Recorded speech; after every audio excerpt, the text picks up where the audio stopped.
আমি কি করবো রে মামা? দৌলতদিয়া ৩ নং ফেরিঘাটে যাত্রীবাহী বাস পদ্মা নদীতে পড়ে প্রায় 50 জন লোক মারা গিয়েছে। নদী থেকে বাসটি এখনো উদ্ধার করা যায়নি, উদ্ধার কাজ চলছে, দেখা যাক কি হয়। সব শেষ। আমি কি করবো রে মামা?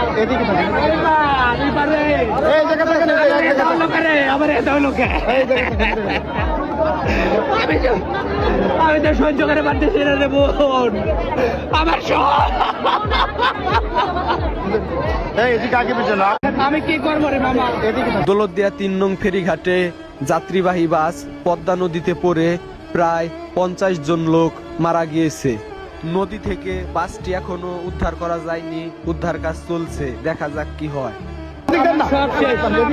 আমি কি করবো রে মামা?